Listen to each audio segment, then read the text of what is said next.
The most predictive of how you're going to do the nursing program and whether you pass the big ultimate national exams, the NCLEX, is your grade in the sciences. That is the predictive score of how you're going to do when you get into nursing. So you guys have got to work hard, study hard, and then these guys will explain. The most important thing that I bring to nursing, I'm an emergency room nurse. I've been an ER nurse for many, many years.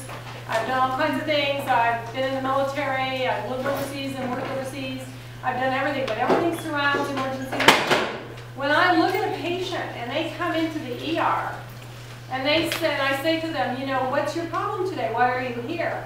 And they go, well, I don't know, I just heard.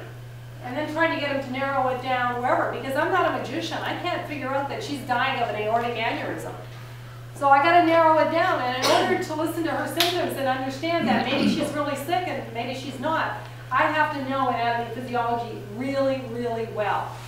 Because there's 7 laws in my world in emergency nursing, and I live by those laws. And they're the unofficial Kathy laws because I've been in the nurse for so long. And the number 1 law is that all patients lie.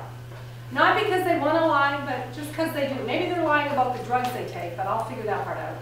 But, you know, maybe they're saying, I've got belly pain when really they have pneumonia, and it's really a chest. Or maybe they say they have belly pain and they're having a heart attack. So it's not that they lie on purpose, it's just that it just doesn't come out the way it should. Everybody's pregnant from the ages of 9 to 60. Everybody does drugs until we do a drug screen. We put fingers and tubes in all the holes to make sure there's nothing else that's supposed to be there that's not there, or whatever, because I can tell you stories about that, but they won't let me do that today.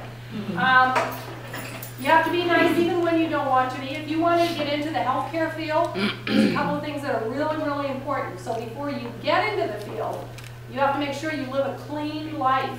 Anybody with background issues that, you know, you can't have murdered anybody, you can't have robbed them blind, you know, we do background checks. So, DUIs.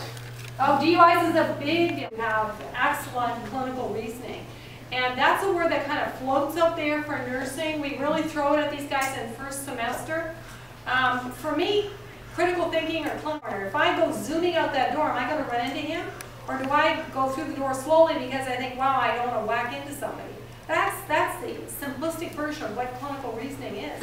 If I do something to a patient, if I start an IV over a joint, I have to think ahead. Is that the best place for a patient that's going to want to be using their wrist? Or could I really cause problems by sticking that needle right into the bone or into nerves there? So it's always about thinking ahead. Our patients show us up to 5 hours before they go into cardiac arrest and die. Unfortunately, most of them do die. But if we paid attention and we're using our critical thinking, we could perhaps prevent some of those deaths. So we spend the whole time discussing clinical reasoning. It's really a big part of it. Let me just move on with this. Students in action. We do a lot of volunteer work within our programs. Try to pick up charitable, do some charity with that. This was at yes, the Guinness World Record. We actually have applied from them as part of working with Kaiser to get the most number of flu shots in one day ever. So we have our own little Guinness record thing with that. But you have to broad areas. You have to relate what this means to this, and what this happens with this, and what this goes with this and that. So you have to encapsulate not only. Let's talk about Kathy's lecture. Kathy taught us cardio. Oh, she's awesome. I wish I had her for everything. She did our cardio lecture. Now, in the cardio lecture, if you don't know your chemistry, if you don't know how things work on the cellular level, if you don't know an action potential, if you don't know what are the parts of the heart, you're going to be lost. Is that true? Yeah. You have to know all of that going into it. She gets me in the summer. Yeah, if you don't, and there's people that first week that were very lost because they weren't solid in their sciences. Being solid in sciences really does save your butt when you're having to know all these things. And if you can take a critical thinking course or start studying in that manner for your sciences, like not rote memorization just to get through the test. There's no memory done.